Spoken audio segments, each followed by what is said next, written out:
السلام علیکم ناظرین، ہمارے ساتھ ہمیشہ کی طرح ڈاکٹر حکیم ظفر علی عباسی صاحب موجود ہیں اور پی ایچ ڈی ہیں اور اسلامیات میں ان کی بڑی ریسرچ ہے۔ میگزین میں ان کے آرٹیکل بھی آتے ہیں، سیمینارز میں بھی جاتے ہیں۔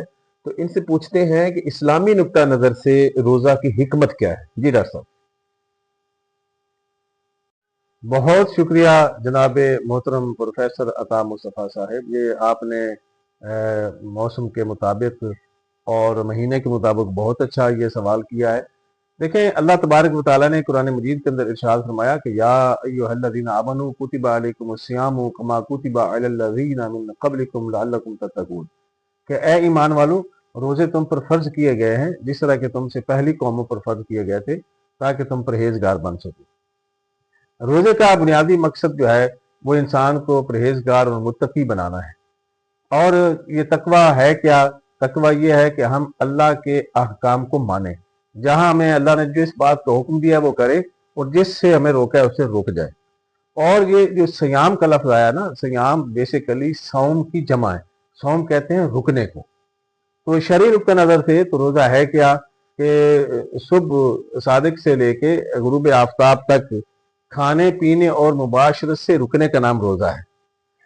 اگر اس کی ہم گہرائی میں جائیں روحانی طور پہ تو ہمیں ہر برائی سے رکنا ہوگا۔ ہم نے ہاتھوں کو روکنا ہے کہ اس سے ملاوٹ نہ کریں، رشوت نہ لیں، کسی کا گربان نہ پکڑیں، کسی کو قتل نہ کریں۔ زبان کو روکنا ہے کہ اس سے کسی کی غیبت نہ کریں، کسی پہ تہمت نہ لگائیں، کوئی اس سے گالی نہ دیں۔ اسی طرح اپنے پاؤں کو روکنا ہے کہ غلط مقامات پہ نہ جائیں۔ آنکھوں کو روکنا ہے کہ یہ غلط چیزیں نہ دیکھیں۔ تو روزہ کے مقصد تبھی پورا ہوگا کہ جب ہم صحیح رکھیں گے۔ اللہ کے نبی صلی اللہ علیہ وآلہ وسلم کا ایک ارشاد ہے کہ ایسا شخص جو جھوٹ بولنا اور جھوٹ پہ عمل کرنا نہ چھوڑے، اللہ کو اس کی بھوک اور اس کی پیاس کی کوئی ضرورت نہیں۔ ہمیں ان باتوں کو بھی سمجھنا ہوگا۔ بنیادی طور پہ ہم روزے کا جو فلسفہ ہے اس پہ غور نہیں کرتے اور سارا دن ایسے بھوکے پیاسے رہتے ہیں، تو اللہ کے نبی کا یہ ارشاد بھی وہ لوگ اپنے سامنے رکھیں۔ دوسری بات، اگر میں اس کی فلسفی بیان کروں، اسلام توازن کا دین ہے۔ ہر چیز کے اندر ایک توازن دیکھنا چاہتا ہے۔ تو انسان، آپ اس کی مثال ایسے سواری اور سوار کی سمجھے کہ سال بھر انسان کھاتا پیتا رہتا ہے، اپنے جسم کو غذا دیتا ہے۔ یعنی سوار اور سواری کی مثال میں یوں بیان کر رہا ہوں کہ انسان دو چیزوں کا مجموعہ ہے، ایک روح ہے اور ایک جسم ہے۔ روح کو آپ سوار سمجھ لیں اور جسم کو سواری سمجھ لیں۔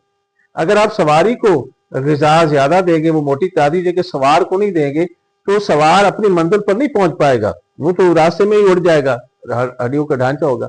ایسے سوار کو آپ نے غذا زیادہ کھلائی، سواری کو کچھ نہیں کھلائی، وہ دبلا پتلا آپ کا گھوڑا جو ہوگا یا کوئی بھی جانور ہوگا تو وہ کیسے آپ کو منزل تک پہنچائے گا؟